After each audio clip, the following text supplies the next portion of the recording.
Welcome back, everybody, to episode 4 of the MK Mobile Podcast. And do I have a huge episode for you to listen to today.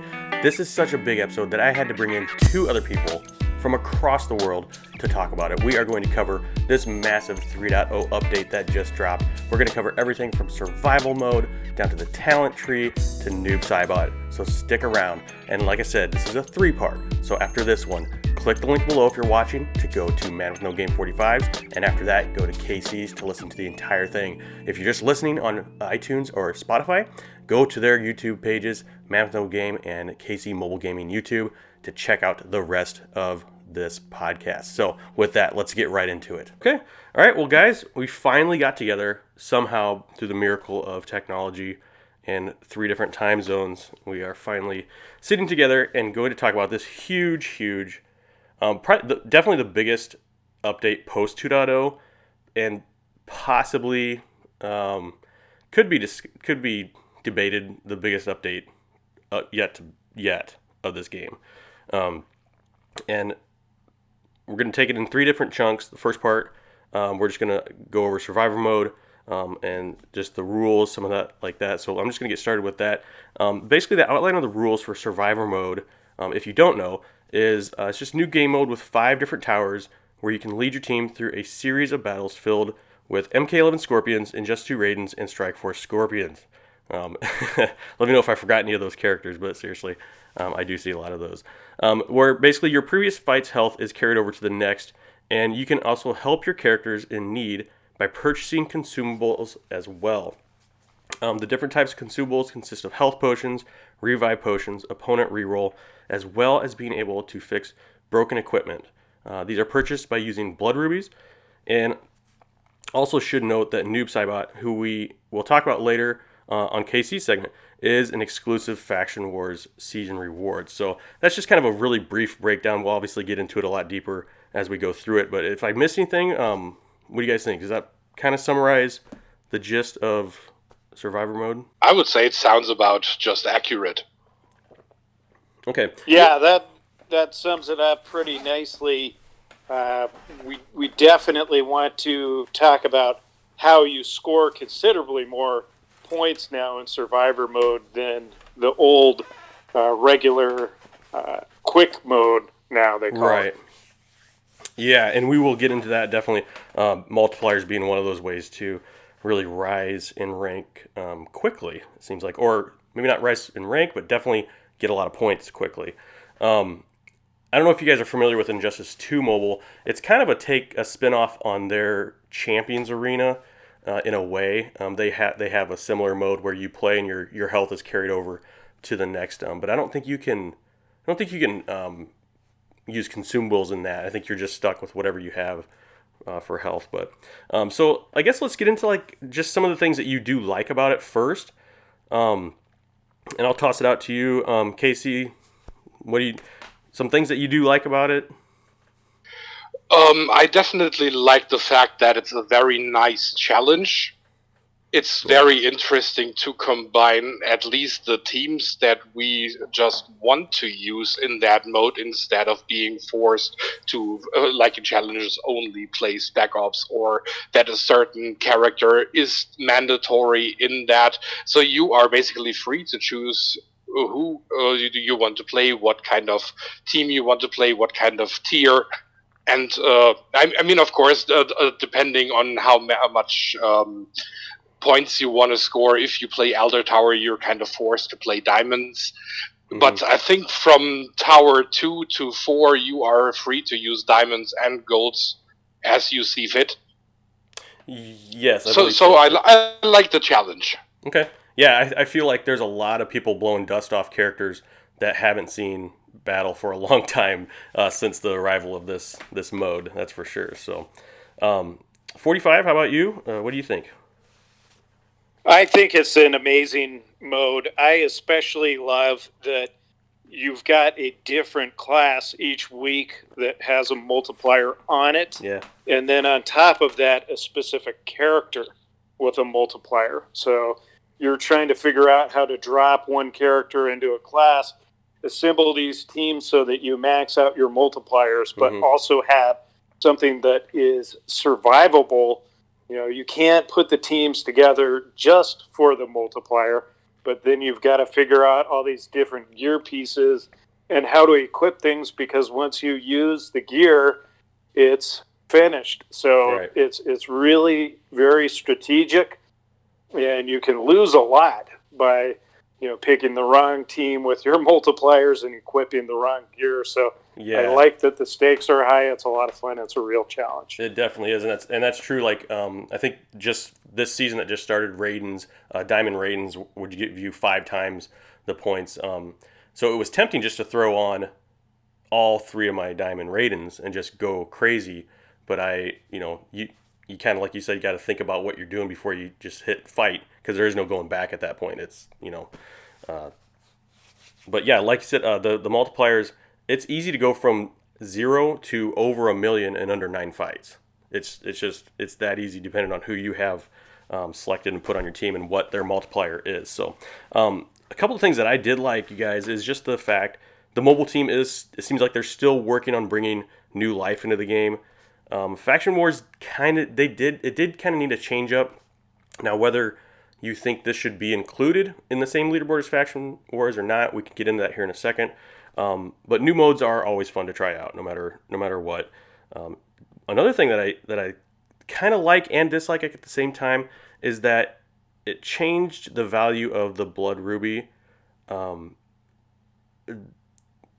way more stingy now on spending them. As far as consumables go, I really think about 5 times before I actually purchase any of those consumables, because sometimes it doesn't give you exactly what you thought you were going to get, like the health potion. It doesn't really give you a whole lot of health, so I might want to keep that 100 blood rubies for down the road. So side note, and we can get in this later too, is that this update did bring the value of other currencies up as well, including coins, and like we can get into that later. But so now I think that pretty much covers like what we all like about the new Survivor mode. What are some of the things that you dislike about that? And we'll go to you, Casey, again. Well, God, where do I start? I've pretty much from the beginning, after that thing dropped, I mean, like day 1 or 2, that was still like we discover what that Survivor mode actually is. But pretty much from day 3 on, I started despising it.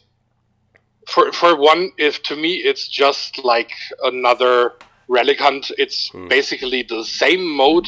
You have the health that carries over to the next fight, and you have to go through the entire tower. Right. And then on top, you got all these hackers with their insane leaderboard rankings. Then on top of that, you also have to spend blood rubies, as you already said, to repair gear and get like a little bit of health back. You can watch a heal ad that crashes the game. Yeah. I mean, the entire thing is just like one big nightmare, and in return they completely crippled the normal Faction Wars hard battle. I'm basically not scoring any points if I just want to stick with my hard battles, because I'm literally forced to play the Survivor mode, and that's the main thing that really kind of makes it suck for me big time. Yeah, no, I totally understand that too. As far as the watching the ad, I've had multiple times, especially in the Elder Tower, where, full disclosure, everybody watching and listening, I have not beat that yet. Like, I've gotten to like 13, and at that point, I do need to use a consumable. I do need to use that ad, and it either crashes or it freezes or something, and I just forfeit all of that time spent doing that. So, yeah, good points. 45. What do you got? What do you think? Well, it's all sunshine and rainbows on my end for the most part. By contrast, there's a few things I'm pretty frustrated about myself, but I really only have myself to blame to a certain degree. And those are that, in the beginning, the very first week or so, I was competing with some of the other players who we know on Twitter. And of course, we were all going pretty reckless in our chasing up the leaderboards, and I spent way more rubies than I should have. So I certainly regret that, and it's something that's been very easy to do with this new mode, which I think it's quite intentional. Like you were saying, they're trying to drain the blood rubies out of the economy. I think we can expect more rewards to come. It's certainly been hinted at by the developers on Twitter. So, smart players, which is not me, unfortunately, have stashed those rubies because they know that something's coming, and they haven't been as aggressive in this mode. But again, if I were on Android like you guys, I think my perspective might be a lot different. It's fairly easy for me to place at Legend each week, right? Scoring around 15 to 20 million points, and I've been able to make it through the Elder mode pretty consistently. I actually did, I think, 3 or 4 teams this last week, and it's just, you're awash with points once you do that. You really don't have to do much more than that, and it's enabled me to play all these other teams in Faction Wars, the regular mode, that I never would because they didn't score enough points. So, but one thing I'll point out in terms of a dislike, it's once again a way to separate the veterans from the newer players, and the beginners are getting the short end of the stick big time because definitely, they don't have the roster. They're not going to be able to score those kind of points. They don't have the individual cards with the multipliers, and they don't have the levels, so they're just not even in the conversation anymore in terms of Faction Wars. They're lucky if they have a 1% chance to get Noob Saibot. So, that is a little disheartening for newer players. That's a good point. Yeah, the players without the robust rosters that the veterans have are definitely at a disadvantage. And it's good to see that we have 2 different views on this. I think that's good for people listening that, because there's people that don't like it. There's people that do like it. And it's good to hear both sides of that and kind of figure out, maybe there's something that can change, or maybe there's something that is working good, or that we can give feedback to, because they do. I believe the mobile team, or someone on the mobile team, does listen to all the chatter on Twitter, and we have been proven that they do listen to these podcasts as well. So hopefully they'll get something out of that. I agree with both of you. I like it and I dislike it at the same time. They're definitely taken away from the normal Faction Wars. I barely play that at all anymore. I just go straight into Survivor mode because the reward is so high. I really want that Noob Saibot. And then again, I don't like it because, it's that Elder Tower. I just cannot get through that for some reason. It crashes, what have you. To get up to, 20 million or whatever the top, whatever the board has been set at, it can be tricky sometimes, even for me, if I don't put enough time into it. So, strategies, now that we're talking about how you can run like 3 teams through that Elder Tower, what are some of your guys' strategies? And maybe 45, I'll start with you and we'll work our way back around. Like, do you use go ahead. Oh, I was just saying, go ahead. You have to be extremely careful in how you build your teams. I think part of the reason I was able to run 3 teams through the last time was it was Outworld, and Outworld has some exceptionally good characters for regeneration. You've got your Day of the Dead team, you've got your Ravenous Melina, you've also got Assassin team, which can really get away without being hit a lot of times. And all that is extremely helpful.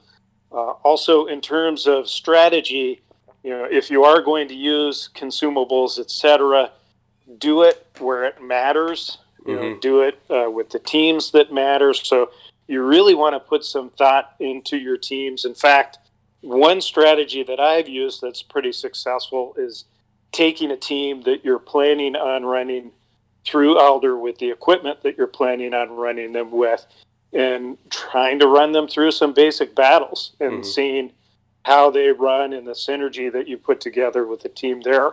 I almost use the old Faction War mode as a test mode on a team in a build before I'm going to run it through. And it's one of these things where you want to make sure that your talent tree is set right too. I had previously not been a fan at all of defensive talents because they only had small percentages of activating, and in fact they still do, but because of the circumstances with the survivor mode, hitting that bone shield, getting that revenant save, that kind of stuff is tremendous in the survivability of your team. Definitely is. So yeah. I that's think the kind of stuff that you want to aim for. Go ahead. Yeah, I think that a lot of people that have given up, maybe had given up on the Revenant and Bone Shield in the past, have went back to that. I'm one of those. I'm now spending points in both of those categories because of what you just said. Yeah, you need that extra, just that extra blanket, that security in case you get down to that health where you might start using it. So.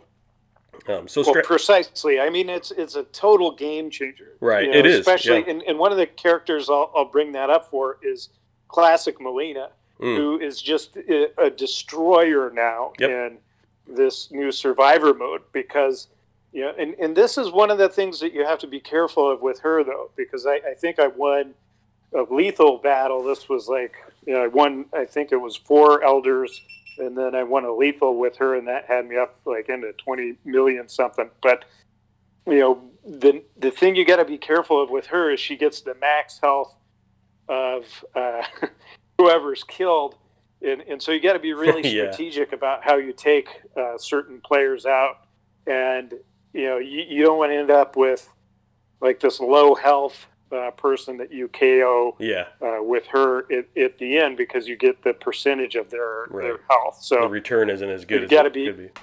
No, it's not at all. And you can accidentally let her teammates, because you'll end up paired against, early on at least, you'll end up paired against, one card that's a Fusion X and, 2 cards that are Fusion 1. And, you take a bunch of licks and then you let, one of your other cards kill the Fusion X card by accident. Right. And she takes out the other 2, but it does nothing to regenerate your health. So no doubt. There's a lot of stuff like that you got to be pretty careful about. But for sure. Again, there's just a lot of cool individual strategy to be found with different teams. And I'm actually planning on putting out a video pretty soon. I kind of want to keep this close to the chest for a while for myself, but I will be putting out a video within the next week or so to explain some of the teams and some of the strategies that'll help players. Both videos that you guys put out are amazingly helpful for new players and veteran players alike. You guys both do a great job at that. And also, maybe don't let me forget, when we get into certain team builds and everything, I do have a little bit of talk about like the teams that you do come up against. It's interesting, like how they pair you with different teams, because you might be coming up with 3 diamond team, and then the next one you have like 2 silvers and a gold. It's like, I'm not sure how their matchmaking is, but we can get into that here in a little bit. But going back to strategies, Casey, do you have any certain strategies that you're using that have been helping you that you could share with anybody listening right now? Well, absolutely. On your starter, there has to be the Ice Bomb, because you will most definitely face the Circle of Shadow Liu Kang. And this way you just can counter his passive at the beginning of the match. Otherwise, he might take out your first character just right from the get-go. Right.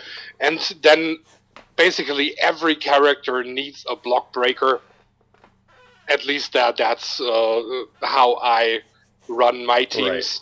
And then also for some characters, I always think about maybe adding some fire resistance, because MK11 Scorpion is also all over the place. And each time this guy just is in the team, you will already take a fire DOT as well as when he tags in. So if you are either able to resist fire or even better to heal from fire, that is always a very, very good strategy if you're facing the survivor mode.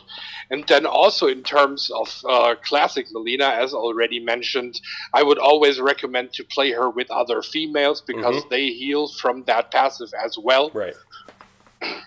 Yep. Yeah, well, and then of course characters with unblockable special attacks, be that even classic Scorpion in earlier towers or something, that's unblockable special one. Dark Lord Kotal Khan, always a great character for that.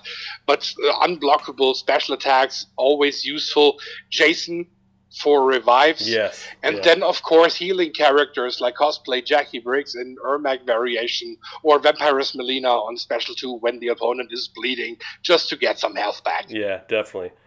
The Ice Bomb is so useful because, you do come up against Circle of Shadows Liu Kang, and I hope that they never nerf that. And I hope that they, on the same note, they never buff Circle of Shadows Liu Kang, because I think he stuns for 5 seconds, I believe. And yeah, that's correct. I just hope they're not like, and I think the Ice Bomb actually activates for like 5.1. Like, it's just enough that it gives you that advantage to like become unstunned before he becomes unthawed. So I hope they're not like, let's just make it like, I don't know, he stuns for 5.2 or something silly like that. But definitely, Casey, that is something that's a piece of equipment that I definitely try to use on a bigger tower where I'm going to get more points out of it, because it definitely does help. And those teams that you're talking about, the MK11 Scorpion, just those damage over time teams, you can see those. Like when one of those like rolls in, when it refreshes, you're like, oh crap, here we go. Like they have a classic Ermac, MK11 Scorpion, Circle of Shadows Liu Kang. You're like, oh crap, here we go. Because then you're thinking, oh crap, I'm going to have to use one of those consumables probably, or use that heal ad and hope that the game doesn't crash after using that. But yeah, it's always a nice surprise to see one of those teams roll in right after you're getting closer to the top. But so we kind of already went over the multipliers. Very important to use those, especially like when you get down to even some of the cards that you don't use a lot. If they have a multiplier, in my case, I use them. There's no reason to not use them. It's free points, even if you're only going through like a lower tier battle. I just use them no matter what during that season, just to get those extra points. Consumables for me, I try not to use them. I already explained that. It just doesn't seem like you get what you pay for. Or it's very unbalanced. But I don't know. You guys have anything to add to that as far as? Yeah, I do. I was going to jump in earlier too. When you mentioned the Ice Bomb, there's a few things to understand with the common equipment, or maybe it's called uncommon. Actually, sorry, but with the uncommon equipment, you're only looking at 40 rubies to reuse that, and that's another reason why Ice Bomb is so nice, because you can get that 40 rubies just in one evening of playing Survivor mode. Oh, yeah. So essentially, the price is it pays reasonable for itself. Yeah. The price is very reasonable. Okay. I like that. Okay, that's very good information. I actually didn't know that, because I never even tried to repair it or use anything to fix it. So that's very good information. So thanks for jumping in. And the same thing also goes for the fire resistance equipment. It's all uncommon, and they are all 40 rubies. Oh, perfect. Okay, well that's so like secret scrolls or the survivor memories, they all can be repaired for 40. Oh, perfect. Okay. Or one of the coolest. What's it called? The trophy collection. Yep. The uncommon now from our Nightmare Tower. Yep. 100% gives Jason resistance. an extra revive, extra bar of power. Is again an uncommon. So in a season like we had a few seasons ago, where you had your Jasons with an extra multiplier, that was especially handy. Yeah, and that one gives. And I think they will come back.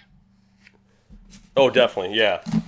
Yeah, and that equipment that you're just talking about there, 45, that's also 100% resistance to bleed, which is amazing. I know we'll get into that in your segment of this podcast. And I should take a second, guys, and just explain to everybody watching and listening that this update's so big. We all wanted, Casey, ManWithNoGame45, we all wanted to just get together and split this up into 3 segments, because this is a huge, there's just a lot of moving parts to this update. So this is going to be an ongoing podcast. So there'll be a link at the end of this video to go to the next podcast. So definitely hit that, just so you can listen to the whole entire thing. And then after 45s, there'll be one to go to KC. So I wanted to throw that out. I'll put that in the intro, but I thought it'd be good to lay that out right now as well. So just to get it out there. But as far, I think moving on, we'll go to best characters and builds. I think we already kind of mentioned some of the healing characters. That's who I had written down. Any of the ones that heal. David Katana, Relentless Jason is just a beast in this mode. If you ask me, he is indispensable. He just helps himself so good, and I use him quite a bit on those teams that are going to get a lot of points. So, anybody else that you guys can think of? Yeah, well, classic Ermac. Classic Ermac. Simply because you cannot counter that pass. It will kick in no matter what. Yeah, that's right. That's kind of a FU to other players. It really is. And like I said earlier, you come up against those teams, you're like, oh, come on. Like, exactly why they put that team together, just to eat away and melt your team's health away. So, yeah, that is extremely frustrating to run into. But yeah, I'm like you, where a lot of times, especially this season is a NetherRealm season currently. I will be running my Jasons. I'm a huge fan of Unstoppable because currently I'm not sure if this is a bug or what, but when you tag out your regenerating character, they start to regenerate at a regular rate, even in spite of the deep wounds match condition. Oh, okay, interesting. Huh. Go ahead and turn on your regen, tag out, and you're pretty much all set. Yeah, That's what I've been doing with Unstoppable, and he really is unstoppable.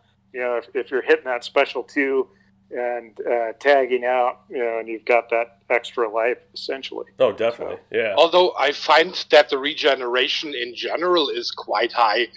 Like, you basically just need to let one character sit out for 1 or 2 rounds, and he's basically back at full health. Yep.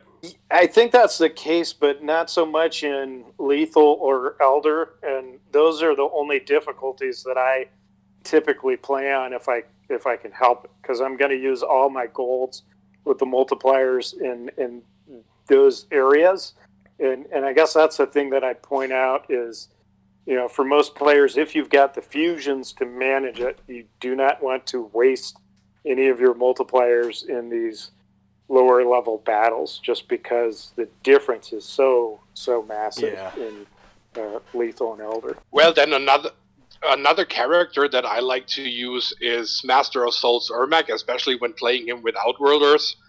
Hello X-Ray at the start, plus Shield.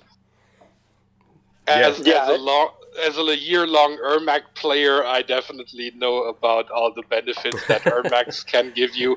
Even Force out from Spectral, so running 3 Ermacs at the same time, always welcome. Yep. Yeah, it's cool. It's cool that you mentioned that, because I've been using him with great effect in Survivor mode.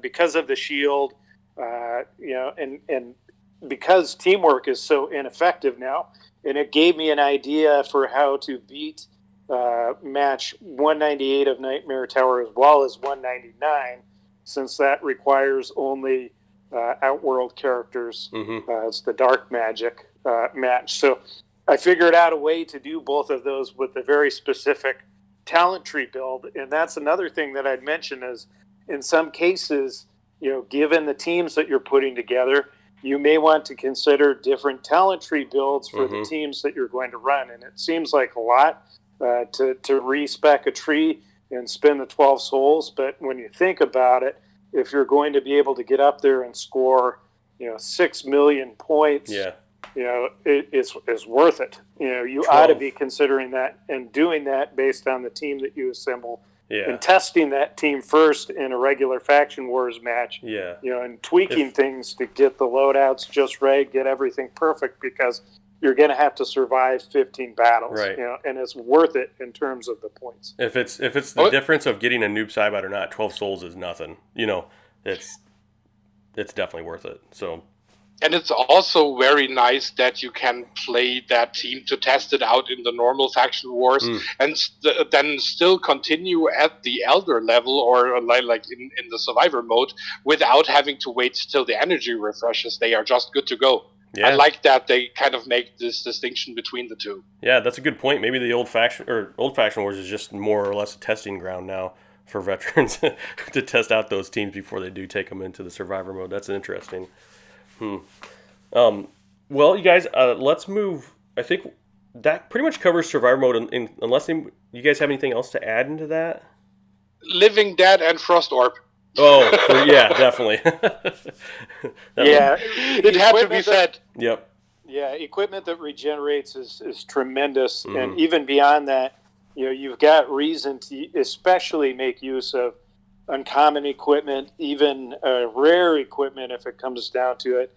I end up spending some rubies in a season if it's in the elder difficulty and I'm pushing for the top. I'll give up those 150 rubies just to get the revolvers or whatever it might be. Mm-hmm. Something that adds crit and unblockable.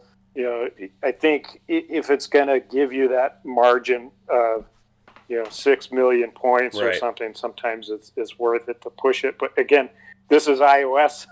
It's not Android. Yeah. We don't have to score just 20 million points to even possibly get a sell back of a regular challenge, gold challenge card. Yeah, and I am on iOS too.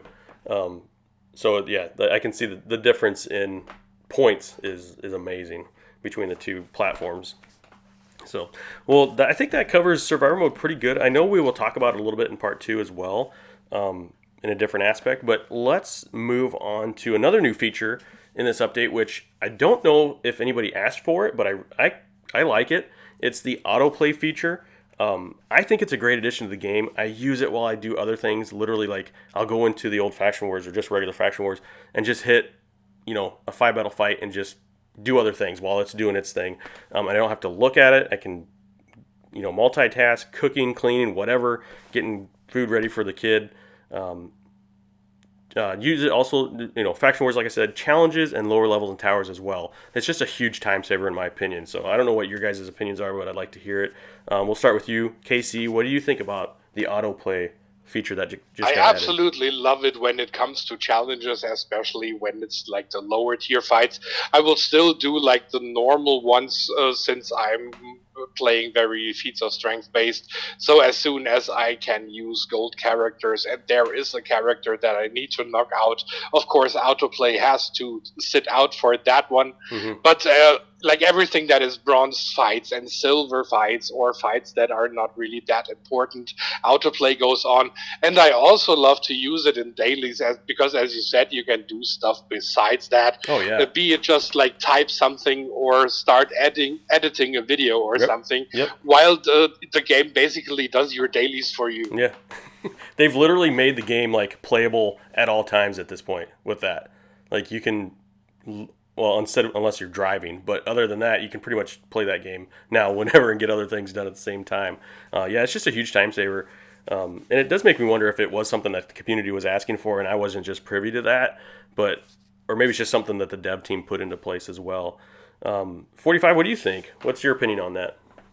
Yeah, I think it's absolutely tremendous. It's really been a huge help for me, especially with the value of coins being increased substantially, and that's going to be kind of a segue into one of our next sections at some point. But talking about the situation now with these upgraded cards, but it's huge, and like you, I'm doing a lot of things throughout my day, and it's just hard to keep up with everything in this game, and being able to use the autoplay has really been a lifesaver, and especially in terms of playing some of these characters and teams that I really wouldn't be running otherwise. In fact, because of how Survivor Mode is gone and made it so easy for me to generate millions of points by just running a few teams, I now often find I'm auto playing a lot of my lower fusion level cards, and when I've got some time to jump in, I'll actually play those cards, which is nice. I really hadn't gotten the opportunity to play a lot of these new characters, and I'd been pretty bitter about that for a while whenever we were getting new cards and just never having reason to play them. But now I do, thanks to Survivor Mode plus autoplay. Yeah, I think The downside is, though, that the autoplay itself, so the AI intelligence, is sometimes very atrocious because it really feels more like it's playing very defensive. yes, And yeah, especially when you're facing power drainers like Kitana or Johnny Cage, yep, instead of using that special attack yeah, that would take him out, even if he blocks, no, you block and take the power drain. yeah, Yes, yeah. always. It's like a mandatory thing for the AI. Yeah, it'll block, and then it'll gain bone shield, and then tag out, and then Yeah, exactly. yeah, It's like first you get power drained, then you got knocked down. yeah. While you're trying to get up, you get hit again. Well, It's like, and I don't what is think this AI doing? You know? I don't think either of you guys have Noob yet, and Nope. I have to say we're going to talk about Noob on your episode, KC. But Noob is amazing to run in autoplay, especially with yeah, a couple of my favorite MK11 characters, Scorpion and Sub-Zero, because when they're blocking, his passive will actually have him tag in his clone and apply death mark to the character. So it actually helps out this AI blocking so much when we're able to start running Noob, because it makes his passive use even more effective in taking out these characters faster. You know what I've noticed? Sounds like too? we need to revive Kentaro. Yes. You know what I've noticed also, and I've said this before, but like you play a full MK11 or MK11 team, it's almost like watching a mini movie. And now with the autoplay, it's you can just sit there and watch it do it, and their move set and their style is so different than the MKX characters from before. It's just kind of like an exciting little fight scene to watch and to play out. So I do like that. One analogy I did make, though, you guys are bringing up some funny things about autoplay, is it's almost like you're a student driver instructor, and you're letting the student drive, and then all of a sudden you look back and the student's driving on the sidewalk. So you have to like quickly take back over and undo the autoplay and just take over for a little bit, and then okay, you're good. Go back to driving. Actually, very funny. The moment that autoplay thing came out, one of my first thought was, great, now we can stare at the screen and yell at it. Exactly, yeah, it's like so interactive it's not anymore. So I do have one thing that I would like to see change with it, and that is to see that button appear at the load preset and edit team fight screen, because there's a lot of times where I can't remember if I have it on or off, especially like in a boss fight. It's just one extra thing you have to pay attention to right when you start that fight. That did I leave it on or did I not? And it might make a huge difference. It might be a battle changer depending on if that's on or off. So I would like to see that, just a different option of being able to turn it off in a different part of the game. In case I would recommend. Oh, go ahead. Yeah, I would recommend to players before that feature becomes available, if you're going into a really important fight, make sure that your autoplay is turned off. That's a good point. Yeah, that's a good way to try to see if that's working or not, or if it's on or not. But yeah, that's put me at a disadvantage a couple times, and I'm like kicking myself every time it happens. Like, oh, jeez, come on, you should know better than that. So in terms of changing something about the autoplay, I would say I would like the function that you basically could click manually the special attack, and basically, despite the autoplay running, just tell the character, no, you execute that one. Execute a special 2 instead of a special 1. Yep, I've tried that Simply too. that you just could either go for the special attack, or maybe to tag to a more better character in that situation. Yeah. You can tag characters in autoplay, just so you guys are aware. I didn't know that. Oh, you can? I did not know that. Yeah, I didn't know that. Yeah, I've been running tags on my autoplay the entire time. Like, if I have a character that needs to get KO'd for a feat of strength or something like that, I'll tag them in. So you can run tags on autoplay. Oh, wow. Oh, that's good to know. Yeah, that's some solid information right there. Yeah, I do know you can click on a special and it will like gray out like it's gonna do it, but then they just sit there and still block, and you're like, okay, come on. But yeah. So, well, that's cool. I think it's a great addition. I like it. Time saver, like I said. Let's move on to the next part, and that is the shortly lived return of the Tower of Horror, guys. It is gone. It's gone already. What's the deal with that? It's gone since today. Yep, today it was gone.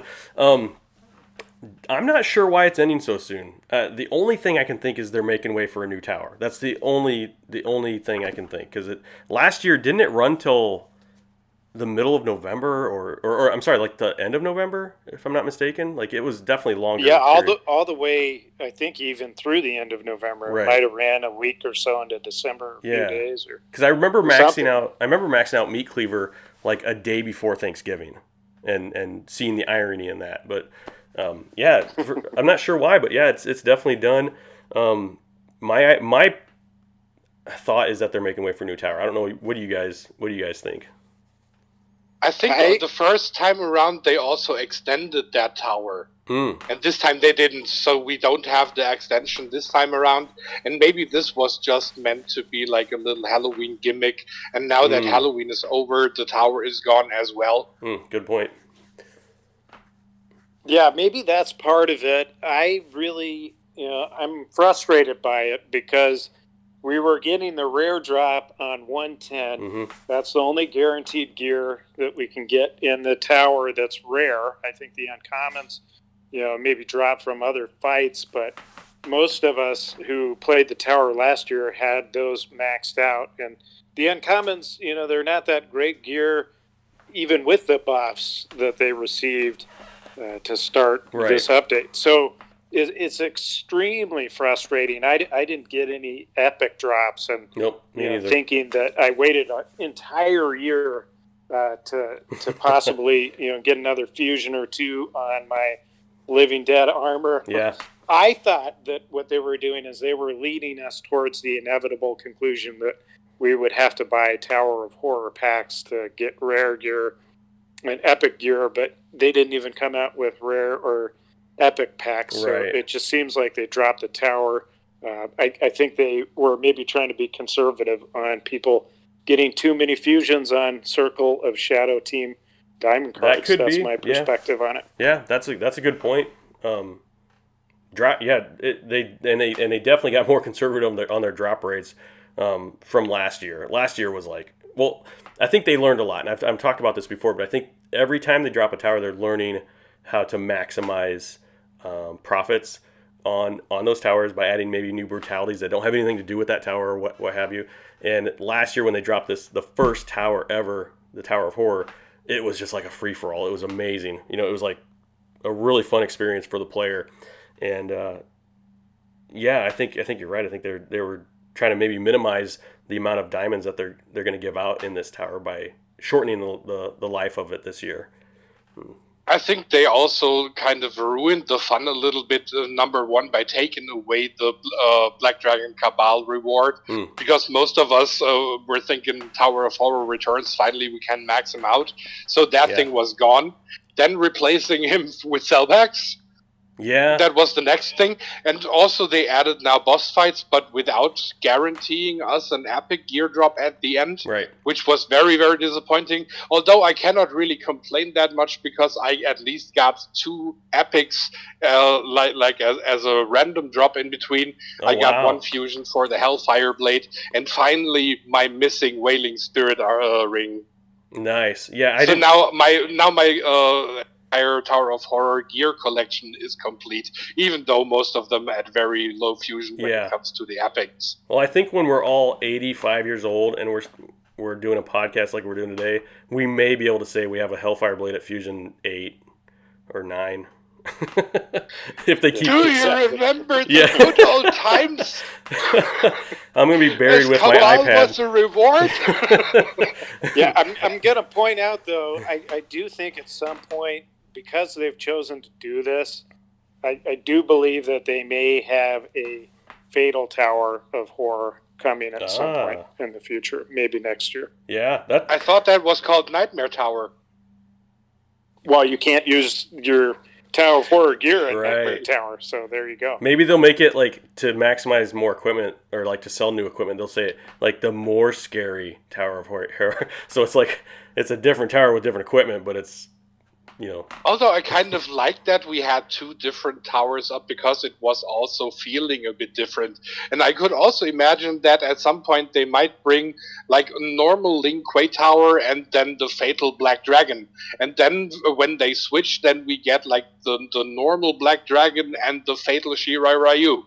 Oh, that's true. Something, just that mix up in between to just keep it interesting. Yeah. Or maybe they're just testing the ground to see if they can have these towers year-round, mixing them up, bringing them in, bringing them out, but just at shorter time spans. I mean, that's a possibility too, where we might see the Lin Kuei Tower, a couple times a year or something like that. It wouldn't make any sense seasonally, but it would make sense financially for them, I would think. Also incredibly important to mention now the 12-hour cycle. That is so useful because now we don't even have to set our alarms just to play MK Mobile. We just can wake up and play the towers, and then we know the next reverse cycle is 12 hours later. Yep. That was a great change. I love that one. I do too. Absolutely. Yeah. Kudos to NRS for that one. Definitely. Thanks and a it's lot. a significant discount on the amount of souls that we have to spend to complete a tower. So it's a huge concession on that. Right. So, I totally like that 15 fights in just one cycle. That's good.